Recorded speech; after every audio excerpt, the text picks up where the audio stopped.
मेरे लिए आपके लिए बड़े सौभाग्य का विषय है। मैं आपको बताना चाहता हूँ, हम लोगों के बीच में, सरकार के बीच में प्रोफेसर ओम प्रकाश पांडे जी एक ऐसा व्यक्तित्व है जो दोनों की बीच की खाई को पाटने के लिए सक्षम है। मैं आपको सूचनार्थ बता रहा हूँ, मेरा सौभाग्य है कि मुझे उनके साथ काम करने का अवसर मिल रहा है। आप एक पुस्तक लिखे हैं जिसका नाम है द्रष्टव्य जगत का यथार्थ। शायद इसमें से बहुत लोग नहीं पढ़े होंगे। हम निवेदन करेंगे कि आप उसे अवश्य पढ़ें। आपको वेद से लेकर के वर्तमान तक की सारी समस्याओं का समाधान आपको मिलता जाएगा। जैसे कि रामचरितमानस से मिलता है कि एक अर्घाली में आपको प्रश्न और दूसरे में उत्तर।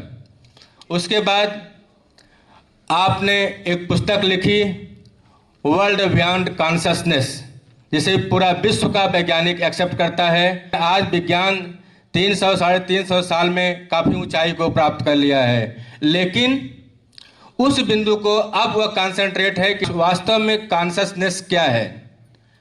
तो बंधुओं, कॉन्शसनेस को जानने के लिए इस विज्ञान के इस लेयर से उठना पड़ेगा, जिसके लिए हमारे बीच में प्रोफेसर पांडे साहब हैं। हम क्या गलत करेंगे, क्या सही करेंगे, वो उसे जांचने के लिए, उसे बताने के लिए पूर्ण रूपेण परमपिता परमेश्वर ने उन्हें समर्थ बनाया है। आप फिजिक्स के प्रोफेसर हैं, जो मैं मानता हूं कि एक फिजिक्स का प्रोफेसर ही वास्तव में वेदों की ऋचाओं में क्या निहित है, क्या विज्ञान है, वह वही जान सकता है, क्योंकि दोनों के बीच में सिर्फ ऊर्जा का ही खेल है। आपके अंदर जो भी जिज्ञासा हो किसी विषय को लेकर के, वेद को, पुराण को, उपनिषद को, रसायन को, जीव विज्ञान को, साहित्य को, ला को, विधि को, जो भी हो, आप बैठ करके पूरी तरह से उसका समाकलन कर सकते हैं। और जो कुछ आपका अनुभव आएगा, जो ज्ञान आएगा, वह अंग्रेजी में एक शब्द है अल्टीमेट, अंततः वही सत्य होगा। तीर्थ की वैज्ञानिकता पर आप जरूर बताइएगा, तीर्थ और पर्यटन में क्या अंतर है? क्या यह भारत तीर्थ का हिमायती है या पर्यटन का? दोनों के बीच में मेरा ये उनसे विशेष निवेदन रहा है, पहले दिन भी आज भी, कि आप बताने का अवश्य कष्ट करेंगे और शेष बातें आप उनके मुखार बिंदु से खुद सुनेंगे। माता तीर्थम पिता तीर्थम तीर्थम गुरुरेव च सर्व पुण्य प्रदम तीर्थम तस्मा तीर्थ सुसेव्ये।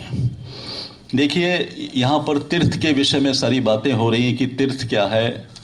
और तो भारत में तीर्थों की जो धारणा है भारतीय परंपरा में, वो बहुत ही गहरे छिपी हुई है। और पुराणों में तो देखिए तीर्थों की महिमा के विषय में बहुत ही विशद वर्णन किया गया है। पुराण को देखने का मुझे सौभाग्य मिला था जिस समय मैं द्रष्टव्य जगत का यथार्थ लिख रहा था। तो उस समय मैंने 18 पुराणों को पढ़ा, तो मैंने देखा उस पुराणों में भी तीर्थों के विषय में बहुत सारी बात की गई थी। भारतीय वांग्मय में तीर्थों की उत्पत्ति कैसे है, इसका प्रयोजन क्या है, तीर्थ यात्रा के पालनीय नियम क्या हैं, यहाँ निवास की विधि क्या होनी चाहिए, तीर्थ यात्रा का समय कौन सा होना चाहिए, और तीर्थ यात्रा के लिए प्रयोग किए जाने वाले साधन, जाने और आने के लिए कौन सा बैलगाड़ी हो, क्या हो, और उसमें यान वर्जित है कि यान से नहीं यात्रा करनी चाहिए, और उसके बाद में तीर्थ यात्रा के फल इत्यादि क्या हैं, इस पर बहुत सारी चर्चाएं हमारे। और भारत में आप देख लीजिए कि भारत तो ये पर्वों का और तीर्थों का देश है, और यहाँ पर इतने सारे तीर्थ हैं, और इसलिए हैं कि ईश्वर या कोई महान विभूति या कोई महान आत्मा या कोई पतिव्रता स्त्री का अगर संसर्ग होता है वहाँ पर, उस स्थान से संबंधित होते हैं, तो उसको हम लोग तीर्थ मान लेते हैं कि वो भी एक तीर्थ। काशी जहाँ हम लोग खड़े हैं, ये भगवान शिव जो है सीधे यहाँ उपस्थित हैं, इसलिए ये तीर्थ है। प्रयागराज 3 दिव्य नदियों का संगम है, और ऋषि भारद्वाज का तपस्थली है, इसलिए वो भी एक तीर्थ है। उसके बाद नैमिषारण्य की बात करें तो शौनक आदि 80,000 ऋषियों का एक दीर्घ सत्र वहाँ चला था, और पुराणों का फिर पुनर्लेखन हुआ था। वो भी नैमिषारण्य भी एक तीर्थ है। अब उसके बाद अयोध्या हुआ, सिंगवेरपुर हुआ या चित्रकूट हुआ, ये राम के यात्रा के पड़ाव रहे। तो राम को चूंकि अवतार माना जाता है, इसलिए वो सारे जहाँ जहाँ राम के पद चिन्ह पड़े वो सारे के सारे तीर्थ हो गए। उसी प्रकार आप देखिए कि गोकुल है, मथुरा है, वृंदावन है, गोवर्धन है, जहाँ कृष्ण की क्रीड़ा स्थली थी, कृष्ण ने लीला करी थी, वो सारी भी एक तरह से तीर्थ है। इस प्रकार अगर देखा जाए तो संपूर्ण भारत ही प्राचीन काल से दिव्य विभूतियों और ऋषियों की साधना स्थली रही, और यह भूमि उनके आध्यात्मिक उपलब्धियों से आज भी प्रकंपित है। जिन नदियों में उन्होंने स्नान किया, जिनके तट पर उन्होंने पूजा अर्चना की, जिन पर्वत की कंदराओं में उन्होंने साधना की, वो सभी आध्यात्मिक ऊर्जा के केंद्र बन गए। और जब आध्यात्मिक ऊर्जा के केंद्र बने तो सब तीर्थ हो गए। अब यदि तीर्थ शब्द की व्याख्या की जाए, जो व्युत्पत्ति है वो त्रिपलवन तरणयो धातु में थक प्रत्यय जोड़ने पर तीर्यते अनेन अर्थात तर जाना, इस अर्थ से तीर्थ बनता है। अथर्ववेद को अगर देखें तो उसमें 18वें अध्याय का जो चौथा सूक्त है, उसका जो 7वां मंत्र है, वो ये कहता है तरंती दुष्कृतानि सभिरीति, अर्थात दुष्कृतियों को तारना जो है वो तीर्थ है। तरति पापा। ऋग्वेद को अगर देखें तो ऋग्वेद के प्रथम मंडल के 46वें सूक्त का 8वां जो मंत्र है वो ये कहता है तरति एन तस्मिन अर्थे, जो तारता हो उसे हम कहते हैं। इस प्रकार हम देखते हैं कि दिव्य आत्माओं की तपस्थली या उनका जो है विचरण भूमि जो है, उनकी जो आध्यात्मिक ऊर्जा से इतना स्पंदित है कि वो सभी के सभी जो है वो तीर्थ माने गए। और तीर्थ हमें प्रेरणा देते हैं हमारी आत्मा को ऊर्ध्वरेता बनाने। और तीर्थों में जाने के बाद हम अपनी वासनाओं से, विषय वासनाओं से मुक्त होकर जो हमारे अंदर दुष्कृतियां हैं, व्याधियां हैं, कमियां हैं, उससे मुक्त हो जाते हैं। और जब हम मुक्त हो जाते हैं तो वो एक तरह से हम तर जाते हैं, इसलिए वो तीर्थ। और यही देखिए, भारत एक महान गुरुकुल है और प्राचीन काल से पूरा भारत गुरुकुल है। और ये भारत जो नाम है, ये गुरुकुल इसलिए है कि यहाँ गुरु और शिष्य अनन्य साधना में हमेशा रमे रहते थे, रत रहते थे। तो यहाँ पर गुरुओं, हमारे यहाँ शिष्यों को हम कभी, अब तो हम स्टूडेंट बोलते हैं, छात्र बोलते हैं, छात्रा बोलते हैं। हमारे यहाँ शिष्यों को कभी छात्र और छात्रा नहीं कहा गया, या तो अंतेवेशी कहा गया है, अंतेवासी, या अमृतस्य पुत्र कहा गया है। वो क्यों कहा गया है? वो इसलिए कहा गया है कि स्त्री और पुरुष जब देह दान करते हैं तो एक संतान को जन्म देते हैं, देह रूपी संतान को जन्म देते हैं। और देह हमेशा नश्वर है। कोई भी चीज जो मैटर में होगी, जो लेंथ, ब्रेथ एंड हाइट में होगी, आकार में होगी, उसका एक लाइफ टाइम होगा। चाहे इस मंच का देख लीजिए, चाहे इस पोडियम का देख लीजिए, चाहे इस माइक का देख लीजिए, चाहे अपने वस्त्रों का देख लीजिए, चाहे अपने शरीर को देख लीजिए, चाहे पृथ्वी देख लीजिए, चाहे सूर्य देख लीजिए। जो भी आकार में है, जो भी आकृति में है, उसकी विकृति निश्चित है, होगी उसकी विकृति। तो जब देह दिया, माँ बाप से देह मिला, तो उसकी विकृति होनी है। किसी की विकृति 12 घंटे में हो जाती है पतंगे की, और पृथ्वी और सूर्य जैसे कि अरबों वर्ष लगते हैं, करोड़ों वर्ष लगते हैं, विकृतियां होगी। तो वो नश्वर है। तो माता पिता के अंशदान से उत्पन्न पुत्र का देह जो है नश्वर है, लेकिन जब गुरु अपनी आत्मा का दान करता है तो एक शिष्य पैदा करता है, और आत्मा अजर और अमर है। और आत्मा अजर और अमर है, इसलिए शिष्य जो है अमृतस्य पुत्र है, क्योंकि उसके ज्ञान का संवाहक है, वो उसका वारिस। शिष्य जब अपने गुरु के सानिध्य में आता है तो उस गुरु की कृपा से, तो गुरु की महिमा बहुत है। गुरु ब्रह्मा गुरु विष्णु गुरु देव माहेश्वर गुरु साक्षात परम ब्रह्म तस्मै श्री गुरुवे नमः। माने गुरु जो है वो ब्रह्मा है, ज्ञान के प्रांगण में आपको जन्म देता है। गुरु विष्णु, गुरु आपको उस ज्ञान में निरंतर आपको मांझता रहता है, विष्णु पालन करता है। और गुरु माहेश्वर भी है, आपकी सारी भ्रांतियों को, आपके सारी शंकाओं को निर्मूल भी करता है। इसलिए गुरु 3 in 1 है। हर ब्रह्मा की अलग ड्यूटी है, विष्णु उसमें हस्तक्षेप नहीं कर सकते। विष्णु की जो ड्यूटी है उसमें शिव हस्तक्षेप नहीं कर सकते, और शिव की ड्यूटी में कोई, सबके सोवरेनिटी है, सबकी अलग अलग एक अधारणा है। लेकिन यहाँ गुरु 3 in 1 है, वो ब्रह्मा भी है, विष्णु भी है और महेश्वर है, इसलिए वो परम ब्रह्म है। ये हमारे यहाँ कहा गया। अब हम लोग बोलते हैं तब छात्र नहीं समझ में आता। लोग, जो गुरु होता है, पूर्ण गुरु होता है, उसको बोलने की भी जरूरत नहीं, उसका सानिध्य ही उसका आचरण ही आपके अंदर ज्ञान भर देता है।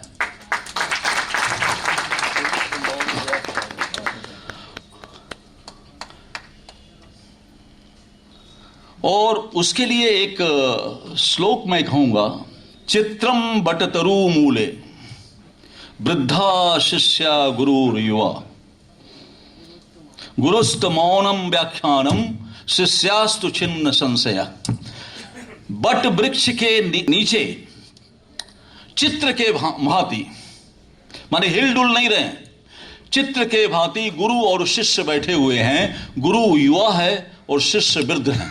माने शंकराचार्य बहुत युवा थे और उनके शिष्य सारे वृद्ध थे, और गुरु कुछ बोल नहीं रहा है, और उन शिष्यों के शंका का समाधान अपने आप हो रहा है। ऐसे गुरु की आवश्यकता है, और वही गुरु।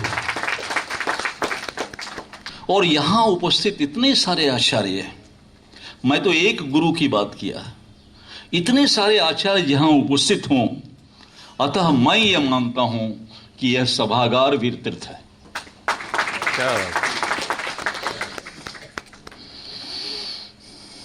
और इसके लिए एक मंत्र है, श्लोक है, और मैं चाहूंगा कि मैं बोलूं, यद्यासी तम हरिदस्तधि तीर्थ प्रक्षते। माने जहां इतने सारे आचार्य और विद्वान या गुरु एकत्रित हों, वो सभागार ही तीर्थ हो जाता है। गृहस्थ जीवन में पत्नी का जो प्रिय व्यवहार है, जाया पत्नी मधुमतिम अनुव्रत पुतो पिता पुत्रो माता भवतु सन्मना। जाया पत्नी मधुमतिम ऋग्वेद का मंत्र है। माने अगर पत्नी मधुर वचन बोलने वाली हो, केवल मधुर दिखावा के लिए नहीं, अंतरात्मा से, अविनाभाव संबंध से आपको सही मार्ग दिखाने वाली हूं, और हमें सद्भाव के लिए जो प्रेरित करें। अतः पत्नी भी तारती है, इसलिए पत्नी भी तीर्थ। जो निरुक्त का निर्वचन है वो पुरुष के लिए कहता है, पुरुषेते इति पुरुष। जो पुर में निवास करे वो पुरुष है। ये देह एक पुर है, इसमें निवास कौन कर रहा है? आत्मा। तो स्त्रियों में भी आत्मा है, क्योंकि मैं एरिस्टोटल तो नहीं हूं जो कहूंगा कि women has no soul, they are just like a commodity, use and throw. तो हमारे यहां तो माना गया है, यत्र पूज्यते नारी रमन्ते तत्र देवता। और उसके लिए कहा गया है नास्ति पत्नी समम तीर्थः भूतले तारणाय तु यस्य गेहे सती नारी स धन्य पुरुषो मता। मेरे कहने का तात्पर्य यह है कि तीर्थ यात्रा जो है वो केवल यात्राओं से, नदियों में स्नान करने से, श्राद्ध आदि, दान आदि कर्मकांड करने से पूरी नहीं होती। ये भ्रम है। वो होती है तीर्थ यात्रा संपूर्ण जब आप तीर्थ यात्रा में जाते समय आत्म विसर्जन का संकल्प ले लेंगे तो तीर्थ हो जाएगा। उसके पहले तीर्थ नहीं हो। और तीर्थ केवल अहंकार का नहीं, बल्कि अहंकार के साथ साथ जो पाप आप पर चढ़ता है उसका विनाश हो जाता है। और उसका विनाश जब हो जाता है तो आपका चित्त शुद्ध, बुद्ध और निर्मल हो जाता है। और वही तीर्थ की उपलब्धि है। और हम जब तीर्थ यात्रा पर जाते हैं तो वहाँ पूर्व पुरुषों का जो संकल्प, जो उनकी साधना है, वो केवल हमारे साथ जुड़ती ही नहीं है, या उसका केवल हम ध्यान ही नहीं करते हैं, बल्कि उससे संपृष्ट भी हो जाते हैं। ये तीर्थ की महत्ता है। और इसीलिए जो इन्होंने एक बात कही रामसागर जी ने, तो रामसागर जी एक नोट कर लीजिए, तीर्थाटन जो है वो ना ही देशाटन है और ना ही पर्यटन है। क्योंकि देशाटन और पर्यटन में आत्म विसर्जन नहीं होता। जब तक आत्म विसर्जन नहीं होगा तब तक तीर्थ, और आत्म विसर्जन के बजाय अगर भी आप तीर्थ करने जा रहे हैं तो वो तीर्थ नहीं है, वो देशाटन ही है और पर्यटन ही है। अब ये तय करिए कि कितने लोग अस्सी घाट पर तीर्थ की दृष्टि से जाते हैं, कितने लोग दशाश्वमेध घाट पर तीर्थ की दृष्टि से जाते हैं, कितने लोग कबीर के यहां तीर्थ की दृष्टि से जाते हैं। तो अगर तीर्थ की दृष्टि से नहीं जाते हैं, आत्म विसर्जन की भावना से आप नहीं जा रहे हैं, तो वो तीर्थाटन नहीं, वो पर्यटन है। क्योंकि ये मृत पदार्थ में कुछ नहीं होता। ये ठीक है कि हमारे यहाँ विंध्याचल भी है, वहाँ देवी का स्थान है, हमारे यहाँ कामाख्या भी है, वो भी देवी का स्थान है। इस तरह से शक्तिपीठ हैं, वहाँ जियो मैग्नेटिक एनर्जी बहुत ज़्यादा है, ये हमने खुद नापा है। और वहाँ एक असीम ऊर्जा मिलती है। तो वो आत्म विसर्जन होना चाहिए, क्योंकि तीर्थ जो है एक प्रकार से आत्मयज्ञ है। अब देखिए, मरते समय हम क्या करते हैं? मरते समय हम मृतक के मुंह में गंगा जल डालते हैं। क्यों डालते हैं? क्योंकि स्वर्ग की प्राप्ति हो जाएगी। और फिर उसके बाद में जो अस्थि शेष है उसको गंगा में हम प्रवाहित करते हैं, या किसी भी नदियों में हम प्रवाहित कर देते हैं। वो क्यों करते हैं? वो इसलिए करते हैं कि इसको स्वर्ग की प्राप्ति हो जाए। ऐसा नहीं है। उसका अभिप्राय सिर्फ इतना है कि जीवन अभी समाप्त नहीं हुआ, बल्कि वह जल के साथ प्रवाह धर्मी हो गया है और एक अनंत की यात्रा की ओर निकल गया। महाभारत में एक बार कहा गया है कि सभी नदियां देवी हैं, पर्वत देवात्मा है, अरण्य पुण्यवन है, हे जाजली, आत्मा ही तीर्थ है। और इसलिए अंतरात्मा को जागृत कर मोक्ष को प्राप्त करो। इसलिए तीर्थ यात्रा भी जो है वो जीवन यात्रा का अंतिम पड़ाव नहीं है, बल्कि अग्रिम यात्रा के लिए अग्रसर होने का एक प्रस्थान बिंदु है। चरैवती चरैवती हमारे यहाँ तो कहा गया। जिस प्रकार सृष्टि निरंतर अपना स्वरूप बदलती रहती है, निरंतर अपना स्वरूप बदलती है, ठीक उसी तरह से तीर्थ में बहुत कुछ नई चीजें जुड़ जाती हैं, कुछ नए तीर्थ भी पैदा हो जाते हैं। और यही मैं आपसे कहना चाहता हूं कि हम लोग आजकल ये मान के चल रहे हैं कि ये टोपोग्राफिकल जो सिचुएशन है या ज्योग्राफिकल जो लैंडमार्क है वही हमारा तीर्थ है। ये भावना नहीं होनी चाहिए और उसका दुरुपयोग हो रहा है, तो ये अहंकार नहीं होना चाहिए। और जिस दिन अहंकार का निर्मूल हो जाएगा, आप स्वयं तीर्थ बन जाओगे। और मैं ये चाहता हूं कि यहां सभी तीर्थ बन जाएं। और इन तीर्थों का दर्शन और मनन करने से आत्मिक पवित्रता एक नई ऊंचाई छूने लगती है। और जब नई ऊंचाई छूने लगती है तो हम काल का अतिक्रमण कर जाते हैं। और जब काल का अतिक्रमण कर जाते हैं तो या तो महाकाल बन जाते हैं या महाकाली बन जाते हैं। तो मैं चाहता हूं कि आपके मानसिकता में, आपके आत्मा में वो अनंत जन्मों की अगर कल्पना सही में बैठ गई तो आप कभी जिंदगी में सद्विचार छोड़कर आप स्वयं तीर्थ हो जाओगे। सिर्फ यही जान लो कि मेरे अनंत जन्म होने हैं। तो आपके अंदर एक दायित्व बोध आएगा। और जब दायित्व बोध आएगा तो आप न छात्रों के साथ खिलवाड़ कर पाओगे, ना आप अपने आचार्यों के साथ खिलवाड़ कर पाओगे। तो दायित्व बोध की आवश्यकता है, सद्विचार की आवश्यकता है। और यही तीर्थों का अभिष्ट भी है और यही तीर्थों का लक्ष्य भी है। बस इतना कहूँगा। आप सबको बहुत बहुत अभिनंदन, वंदन, मनन।